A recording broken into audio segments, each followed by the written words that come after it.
Cerita ini terjadi ketika saya berada di kelas 11 atau 2 SMA. Aku Melati, bukan nama sebenarnya, merupakan siswa jurusan IPA. Matematika merupakan salah satu mata pelajaran di jurusanku. Waktu itu, guru matematika kami memberi pekerjaan rumah. Beberapa soal yang diberikan sedikit berbeda dari contoh-contoh yang telah dijelaskan, membuat kelas kami merasa kebingungan. Aku bukanlah orang yang ahli dalam matematika. Waktu itu, aku kerjakan pekerjaan rumah tersebut semampuku. Tibalah besok yang mengharuskan tugas tersebut dibawa ke sekolah untuk dikumpulkan. Ketika itu, di waktu istirahat, temanku, Mawar, bukan nama sebenarnya, ingin melihat hasil yang sudah aku kerjakan. Karena aku yang merasa tidak enak, akhirnya memperlihatkan hasil tugasku dalam keadaan hati yang berat dan dengan sebuah perjanjian agar Mawar tidak memberikan jawaban yang sama kepada teman-teman yang lain. Mawar setuju dengan perjanjian tersebut, aku berikan jawabanku kepadanya. Singkat cerita, jam istirahat telah habis, menandakan kami harus masuk ke dalam kelas untuk melanjutkan pelajaran berikutnya. Iya, pelajaran matematika. Guru kami masuk kelas, kemudian memerintahkan kami untuk mengumpulkan pekerjaan rumah kami.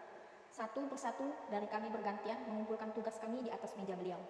Kami yang saat itu menunggu beliau yang sedang mengoreksi tugas kami.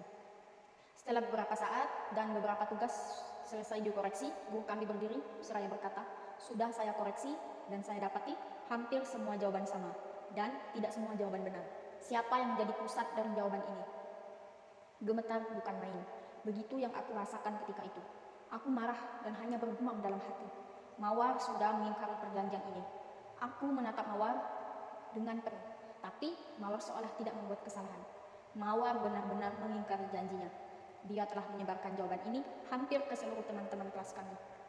Aku mengangkat tangan, tanda mengaku bahwa akulah pusat dari jawaban yang sama ini. Guru kami kemudian memberikan nasihat kepadaku, "Jangan bagi jawabanmu kepada teman-teman. Kamu yang berusaha, kamu yang memiliki kuasa." Aku yang saat itu gemetar dengan perlahan, aku mengiyakan perkataan guruku, tanda aku mengerti.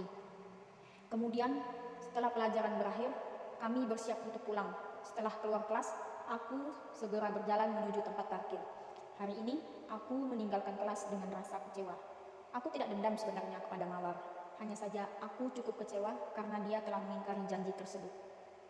Aku hanya ingin semua orang tahu, kadang tidak semua orang tidak dapat mengindahkan sebuah janji. Dan tidak semua orang tahu cara berterima kasih. Aku akan belajar lebih baik lagi dari rasa kecewaku. Semoga siapapun yang mendengar cerita ini dapat mengambil pelajaran agar bisa lebih bijak lagi.